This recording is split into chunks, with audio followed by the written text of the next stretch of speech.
नमस्कार मेरे प्यारे साथियों, मेरा नाम है संतोष भारद्वाज और रियल एकेडमी में मैं आपका स्वागत करता हूं। जैसा कि फिजिक्स और केमिस्ट्री की लेक्चर सीरीज चालू हो चुकी है 12th क्लास के लिए। केमिस्ट्री का एक पार्ट आ चुका है, फिजिक्स के 2 पार्ट आ चुके हैं। आज मैं फिजिक्स का तीसरा पार्ट लेके आया हूं जिसका नाम है वैद्युत धारा। ठीक है, वैद्युत धारा एक्चुअली वैद्युत धारा जिसको आप करंट बोलते हो वो होता क्या है। कोई भी वैद्युत धारा, मान लीजिए यहाँ कोई आवेश प्लस प्लस आवेश है, धनावेश है, इधर ऋणावेश है, तो क्या होगा कि धनावेश से ऋणावेश की साइड को अगर इलेक्ट्रिक फील्ड, तो कैसे बनता है, धनावेश से ऋणावेश की साइड बनेगा ना। मैंने बोला था प्लस से माइनस की ओर जाते हैं और उसके एवज में इलेक्ट्रॉन जो है कहाँ से जाएंगे, नेगेटिव से पॉजिटिव की ओर जाएंगे, तो मतलब ऋणावेश से धनावेश की तरफ जाएंगे। तो हमेशा ये चीज़ आपको ध्यान रखनी है कि करंट की दिशा जो है, पहले तो करंट आता कहाँ से, इलेक्ट्रॉन के जाने की वजह से, इलेक्ट्रॉन के मूवमेंट की वजह से। तो आपको पता है चालक में विद्युत वाहक क्या होते हैं, इलेक्ट्रॉन होते हैं। हर चीज़ में अलग अलग होते हैं, लेकिन चालक की बात करें हम तो चालक में विद्युत वाहक इलेक्ट्रॉन होते हैं। और इलेक्ट्रॉन हमेशा जो है करंट की दिशा से या विद्युत धारा की दिशा के विपरीत दिशा में होते हैं। ये बात आप ध्यान रखिएगा। करंट को हम जो है, अगर आवेश मान लीजिए कुछ टाइम में यहाँ से लेके यहाँ तक जाता है, मान लीजिए कोई आवेश Q है, वो यहाँ से लेके यहाँ जाने में कुछ सेकंड लगाता है, तो हम जो है करंट को बोलेंगे जितनी उस आवेश की क्षमता होगी, उसकी आवेश की वैल्यू होगी, उसको हम डिवाइड कर देंगे जितने समय में उसने वो दूरी तय की। तो क्या होता है कि आवेश किसी क्षेत्रफल में, ठीक है, प्रति दूरी का माप होता है। ठीक है, तो आवेश करंट बराबर विद्युत धारा बराबर Q/T। ये याद रखिएगा। आपको याद कराने के लिए मैं ये भी ट्रिक बोलता हूँ कि Q=IT याद कर लो, Q=IT याद कर लो, आपको ये ज़्यादा ढंग से याद रहेगा। तो Q=IT, I बराबर Q/T। SI मात्रक क्या होता है करंट का, विद्युत धारा का SI मात्रक होता है एम्पियर। ठीक है, एम्पियर, जिसको हम A से जो है दर्शाते हैं। ये मैंने बता ही चुका है कि चालक में वैद्युत वाहक जो है इलेक्ट्रॉन होते हैं और इनकी दिशा जो है वैद्युत धारा की दिशा के विपरीत होती है।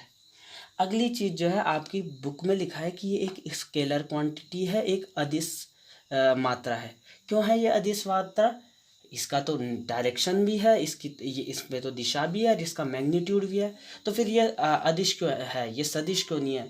क्यों नहीं है? इसका उत्तर इसलिए नहीं है क्योंकि ये जो है लॉ ऑफ वेक्टर एडिशन को फॉलो नहीं करता है।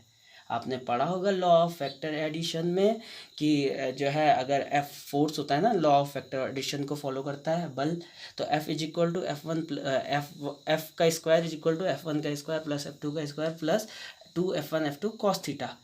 तो इस वाले केस में ऐसे cos थीटा वॉस थीटा कुछ नहीं आता है। इसमें हम जब किरचॉफ का पहला नियम पढ़ेंगे तो उसमें देखेंगे कि जितना करंट आएगा उतना ही जाएगा। ठीक है, तो इसलिए ये स्केलर क्वांटिटी होती है क्योंकि ये लॉ ऑफ वेक्टर एडिशन को फॉलो नहीं करता है। चलिए बात करते हैं ओम के नियम की।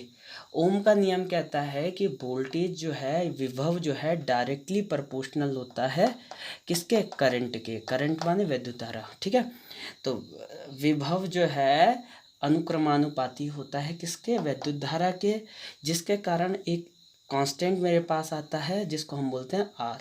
तो V=IR, इस फार्मूले को याद कर लीजिएगा, बार बार आएगा ये V=IR। R यहाँ पे क्या है, R यहाँ पे है प्रतिरोध। मान लीजिएगा मैंने कोई जो है तार लिया है जिसकी लंबाई L है, जिसका क्रॉस सेक्शनल एरिया, जिसका क्षेत्रफल जो है मुख पे वो जो है A है। ठीक है, तो इसका SI मात्रक क्या होगा, प्रतिरोध का SI मात्रक होता है ओम। ओम को हम इस तरीके से दर्शाते हैं। ठीक है, ऐसे ये ठीक है, ओम को हम इस तरीके से दर्शाते हैं और SI मात्रक हो गया ओम, लिखते ऐसे हैं, अंग्रेजी वाले OHM लिखते हैं। ठीक है, तो ये बात है। अगला क्या है कि ये R जो होता है, जो ये प्रतिरोध होता है, प्रतिरोध जो है डायरेक्टली प्रोपोर्शनल होता है L के, इनवर्सली प्रोपोर्शनल होता है A के। ये हम एक्सप्रेशन अभी कुछ देर में ड्राइव भी करेंगे। ठीक है, देखते रहिए। तो आर जो है, अब देखिए इसको अगर आपको वैसे रटना नहीं है, कॉन्सेप्ट से समझना है, तो ये समझिए कि आपने देखे होंगे कि मोबाइल के तार अगर जितने ज़्यादा लंबे होंगे उतना वो जो है उतना जो है मोबाइल कम चार्ज होता है। मतलब क्या, प्रतिरोध ज़्यादा हो रहा है तो लंबाई जितनी ज़्यादा होगी उतना ज़्यादा प्रतिरोध होगा। तो आर इज़ डायरेक्ट जितनी ज़्यादा लंबाई होगी उतना ज़्यादा प्रतिरोध होगा, उतना कम रेट से वो चार्ज करेगा, मोबाइल चार्ज करेगा। तो ये ध्यान में रखिएगा, R is directly proportional to L. मतलब जितनी कम लंबाई होगी उतना जो है जल्दी चार्ज करेगा, जितनी ज़्यादा लंबाई होगी उतना कम जल्दी चार्ज करेगा। तो प्रतिरोध क्या है, वो प्रतिरोध उसका उल्टा है। चालकता की बात थोड़ी कर रहा हूँ मैं, यहाँ पे तो प्रतिरोध है। तो रेजिस्टेंस जो है डायरेक्टली प्रोपोर्शनल होता है एल के और इन्वर्सली प्रोपोर्शनल होता है आर के। यह मैं पिछले पार्ट में भी पढ़ा चुका हूँ कि जितना ज़्यादा एरिया होगा, जितना ज़्यादा क्षेत्रफल होगा, उतना ज़्यादा जो है करंट जो है ज़्यादा जो है जल्दी जो है चार्ज करेगा किसी भी चीज़ को। आवेश जल्दी जो है मतलब किसी भी चीज़ में को चार्ज करने में मदद करता है जितना ज़्यादा एरिया होगा। जैसा आपने एप्पल के फ़ोन देखे होंगे या बड़े बड़े कंपनियों के फ़ोन देखे होंगे, उसमें क्या होता है कि वो एरिया जो है उनकी तारें थोड़ा मोटी होती है और जो है उनकी जो है लंबाई थोड़ी कम होती है, जिससे कि वो जल्दी चार्ज हो जाए। ठीक है, तो अब जो है यहाँ पे क्या आ जाएगा, आर बराबर रो एल अपॉन ए। अब ये जो रो है ना, ये जैसे प्रतिरोध था आर, तो यहाँ पे ये होगी प्रतिरोधकता। ठीक है, तो अगर आर प्रतिरोध था तो रो हो जाएगा प्रतिरोधकता। अगर अंग्रेजी माध्यम वाले देख रहे हैं तो आर को हम रेजिस्टेंस बोलेंगे और रो को हम रेसिस्टिविटी बोलेंगे। उम्मीद करता हूँ समझ में आ गया होगा। अभी तक तो हिंदी इंग्लिश दोनों वालों को समझ में आ गया होगा। आगे चलते हैं। अब हमने पिछले पाठ में पढ़ा था कि विभव और वैद्युत क्षेत्र में क्या रिलेशन था, क्या संबंध था। V बराबर ई एल हमने पढ़ा था पिछले पाठ में। V बराबर ई एल पढ़ा था, तो वहाँ पे हमने अगर मैं पिछले समीकरण में V is equal to I rho L upon A रख दूँ, ये देखिए इधर देखिए V is equal to I rho L upon A आ गया था। ये आर की जगह मैंने रो एल अपॉन ए लिख दिया। ठीक है, तो इसी समीकरण को मैंने यहाँ पे लिख दिया और V की जगह मैंने ई एल लिख दिया। एल से एल कैंसिल हो जाएगा, ई वैद्युत क्षेत्र कितना हो जाएगा, आई रो अपॉन ए। और आई अपॉन ए को हम बोलते हैं जे बोलते हैं वैद्युत धारा। ठीक है, तो आई अपॉन जे को बोलते हैं हम वैद्युत धारा नहीं, धारा घनत्व, सॉरी धारा घनत्व। आई अपॉन ए बराबर धारा घनत्व, जिसको हम जे से दर्शाते हैं। इसका एस आई मात्रक क्या होता है, आपको पता है कि वैद्युत धारा का ए होता है, एम्पियर होता है, और एरिया का मीटर स्क्वायर होता है। तो एम्पियर पर मीटर स्क्वायर धारा घनत्व का एस आई मात्रक होगा। ठीक है, तो अब देखिए आई अपॉन ए को मैंने जे लिख दिया, तो ई बराबर जे इंटू रो। ठीक है, अब एक बार और मैं याद करा देता हूँ। ई जो है इलेक्ट्रिक फील्ड है, जे जो है धारा घनत्व है, ठीक है, जो है करंट डेंसिटी है, और रो जो है क्या है यहाँ पे, रेसिस्टिविटी है। ठीक है, अब आपको पता है कि प्रतिरोधकता चालकता के ठीक उल्टी होगी, तो प्रतिरोधकता बराबर 1 चालकता हो जाएगी। मतलब रो बराबर 1 सिग्मा, चालकता को मैं सिग्मा लिखूंगा। ठीक है, तो प्रतिरोधकता बराबर 1 सिग्मा, रो बराबर 1 सिग्मा। अब देखिए जैसे ही रो जो है नीचे चल जाएगा तो ई अपॉन रो हो जाएगा। अब 1 रो की जगह मेरे को क्या लिख देना है, सिग्मा, तो ई सिग्मा बराबर जी हो जाएगा। ठीक है, तो ये रिलेशन भी बहुत ज़्यादा इंपॉर्टेंट है, आपके न्यूमेरिकल में काम आएगा। तो जे बराबर, जे माने धारा घनत्व, जे क्या है करंट डेंसिटी है, सिग्मा जो है चालकता है, कंडक्टिविटी है, और ई जो है वैद्युत क्षेत्र है। ठीक है, इलेक्ट्रिक फील्ड है। ठीक है, आगे देखते हैं इलेक्ट्रॉन का अपवाह एवं प्रतिरोधकता का उद्गम। ठीक है, आपको पता है कि अब देखिए रेफर इसी वाले डायग्राम को करिएगा कि जो है एक कंडक्टर मैंने लिया है जिसमें जो है ये जो है प्लस क्यू है, इधर माइनस क्यू है। ठीक है, माइनस क्यू है, और यहाँ से यहाँ जो है विद्युत धारा जा रही है, इलेक्ट्रॉन इधर से इधर को जा रहे हैं। ठीक है, ये इसको मैं एल मान लेता हूँ, इस तरीके से इसको कंसिडर करिएगा। अब देखिए हमने जो है पहले पार्ट में पढ़ा था कि फोर्स बराबर क्यू ई होता है। क्यू यहाँ पे क्या है, इलेक्ट्रॉन के बेसिस पे हम क्या करेंगे, क्यू को हम ई से हटा देंगे। ठीक है, तो एफ बराबर minus E into capital E हो जाएगा। क्वांटमीकरण पढ़ा था ना, तो F is equal to Q E था, तो वैसे ही उसकी जगह मैं क्या लिख दूंगा, F is equal to minus E into capital E. हमें पता है force equal to mass into acceleration भी होता है। मास किसका है, इलेक्ट्रॉन का मास है, ठीक है। तो अब मैं इन दोनों इक्वेशनों में से दोनों को अगर इक्वल रख दूँ, ई बराबर एम ए लिख दूँ, तो एक्सेलरेशन कितना आ जाएगा, त्वरण कितना आ जाएगा, ई अपॉन एम। तो त्वरण की वैल्यू कितनी हो जाएगी, माइनस ई अपॉन एम, ठीक है। अब देखिए आपको पता है इक्वेशन ऑफ मोशन से कि v is equal to u plus a t होता है, v is equal to u plus a t होता है। तो यहाँ पे u क्या है, ये शुरुआती वेग है। शुरुआती वेग जब तक मैंने वोल्टेज दिया ही नहीं था, जब तक मैंने विभव दिया ही नहीं था, तब तक तो वेग जीरो होगा। तो शुरुआती वेग तो क्या हो जाएगा, जीरो हो जाएगा। त्वरण हमने यहाँ से निकाल चुका है, माइनस ई अपॉन एम हो गया। टी जो है इलेक्ट्रॉनों के संगठन का औसतम समय होगा। तो कितना समय लगा उन्हें यहाँ से यहाँ तक जाने में, ठीक है। तो टाउ से मैंने इसको डिनोट कर दिया। और ये जो v है, जो वेलोसिटी है, उसको मैंने vd मान लिया, डिस्प्लेसमेंट वेलोसिटी मान ली, डिस्प्लेसमेंट वेग मान लिया, ठीक है। अब आप इस वाले रिलेशन को याद कर लीजिएगा, I is equal to n e A v d. I is equal to n e A v d, बार बार बोल रहा हूँ क्योंकि ये जरूरी है, इंपॉर्टेंट है। तो डिस्प्लेसमेंट करंट आ जाएगा एन ई ए वी डी। अब एन ई ए तो ठीक है, वी डी मैंने यहाँ निकाल चुका है ना, minus e m upon tau into tau. तो देखिए n e A minus e upon m into tau, ठीक। अब देखिए अब क्या है, अगर मैं ई का स्क्वायर ई का मल्टीप्लाई कर दूँ तो क्या हो जाएगा, minus n into e square capital e into m into ए इंटू टी। अब देखिए इसमें ना सब कुछ कांस्टेंट है, एन भी कांस्टेंट है, ई भी कांस्टेंट है, एम भी कांस्टेंट है। तो इलेक्ट्रॉन है, नंबर है, ये इलेक्ट्रॉन का ही मास है, द्रव्यमान है, ये टाउ औसतम समय है। तो यहाँ से आप देख रहे हो कि आई जो है डायरेक्टली प्रोपोर्शनल आ रहा है ए के, ठीक है। तो करंट जो है डायरेक्टली प्रोपोर्शनल आ रहा है किसके, ए के। और आपको पता है e l is equal to v होता है। तो ई बराबर क्या हो जाएगा, वी अपॉन एल हो जाएगा। तो अगर मैं इसी रिलेशन को देखिए, इसी रिलेशन को मैं ऐसे लिख सकता हूँ, n e square v upon l into ए इंटू टाउ। तो क्या हो जाएगा, करंट इन्वर्सली प्रोपोर्शनल हो जाएगा एल के और डायरेक्टली प्रोपोर्शनल हो जाएगा ए के। मतलब जितना ज़्यादा एरिया होगा उतना ज़्यादा करंट होगा, जितनी मोटी तार होगी उतना ज़्यादा करंट बहेगा, जितनी लंबाई कम होगी उतना जल्दी करंट बहेगा, उतना ज़्यादा करंट बहेगा। तो ये इन दोनों को आप ध्यान में रख लोगे तो वही V is equal to I R होता है। तो R is directly proportional to A हो गया, R is inversely proportional to I is equal to क्या हो जाएगा, V अपॉन आर ना। तो R इन्वर्सली प्रोपोर्शनल हो जाएगा ए के और R डायरेक्टली प्रोपोर्शनल हो जाएगा एल के, ठीक है। तो उम्मीद करता हूँ समझ में आ गया होगा। जैसा कि हम पढ़ चुके हैं कि धारा घनत्व क्या होता है, I अपॉन ए होता है।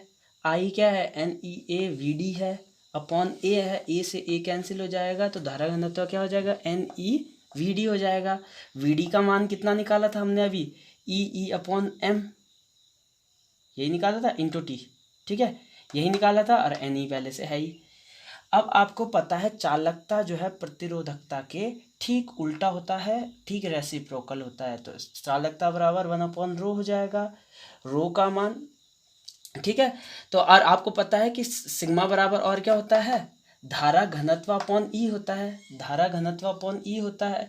धारा घनत्व मैंने निकाल चुका है, ई से ई कैंसिल हो जाएगा। तो कितना बच गया यहाँ से, n e square upon m into tau, ठीक है। तो इस तरीके से हम चालकता भी निकाल सकते हैं, ठीक है। अगला है गतिशीलता, मोबिलिटी को हम इस चिन्ह से दिखाते हैं, म्यू चिन्ह से, ठीक है। और वो होता है वी डी अपॉन ई। अब देखिए वी डी का मान क्या था आपका, e upon m into tau, e upon m into tau. और अपॉन में ई है तो ई से ई कैंसिल हो जाएगा। तो क्या हो जाएगा, ई टाउ अपॉन एम हो जाएगा, ठीक है। चलिए इसका एसआई मात्रक क्या होगा, गतिशीलता का एसआई मात्रक होगा, वीडी का तो क्या होता है, मीटर पर सेकंड होता है। और जो ई है, ई आपको पता है, मैंने बोला था ई बराबर क्या होता है, वी अपॉन एल। पिछले उसमें हमने विभव क्षेत्र, वैद्युत क्षेत्र में संबंध देखा था।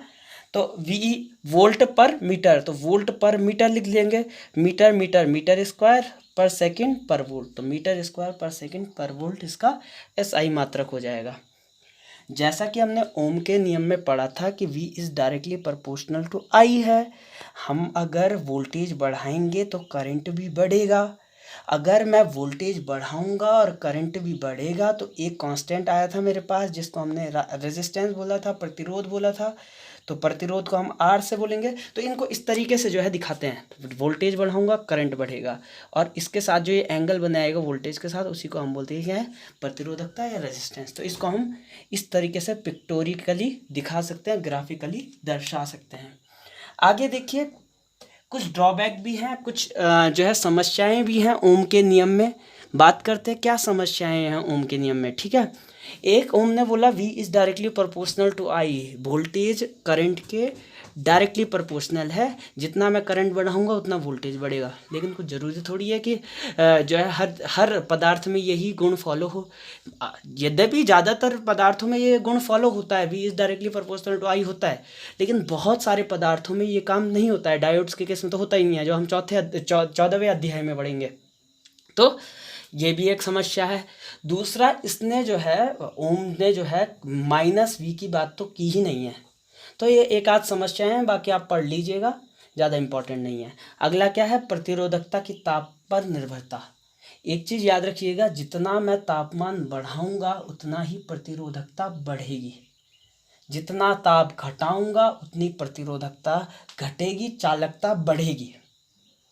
क्या कह रहा हूँ, मैंने बोला कि जितना मैं ताप बढ़ाऊंगा उतनी प्रतिरोधकता बढ़ेगी और चालकता घटेगी। चालकता हो तो प्रतिरोधकता के उल्टा है ना। तो क्या हो जाएगा, प्रतिरोधकता क्या को हम रो से डिफाइन करते हैं, तो रो एट T डिग्री सेल्सियस बराबर रो एट स्टैंडर्डाइज्ड टेम्परेचर इज और मल्टीप्लाई में 1 प्लस अल्फ़ा और T माइनस T0।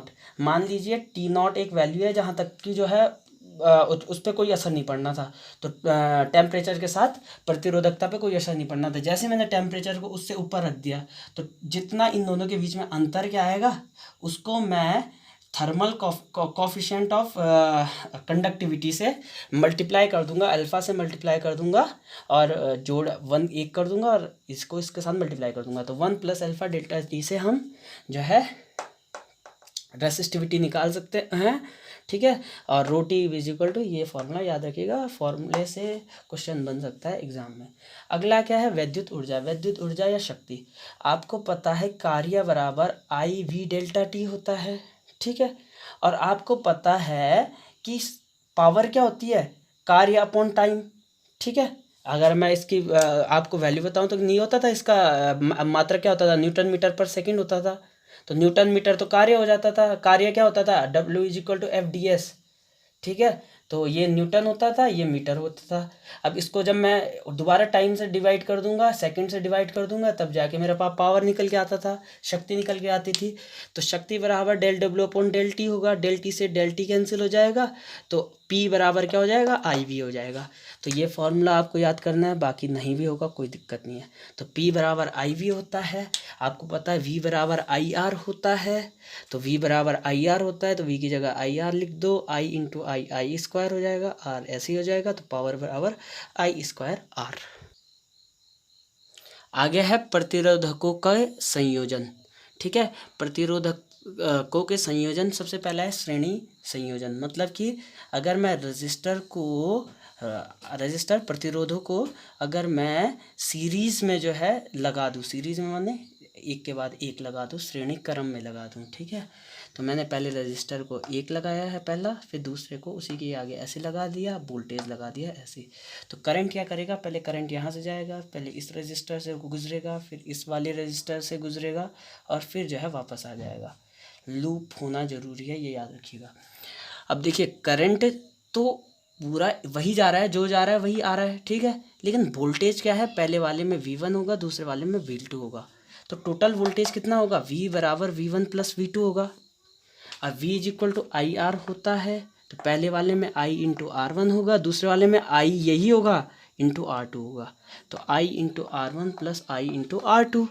तीनों में आई कांस्टेंट है, आई कट जाएगा तो R is equal to R1 plus R2 हो जाएगा।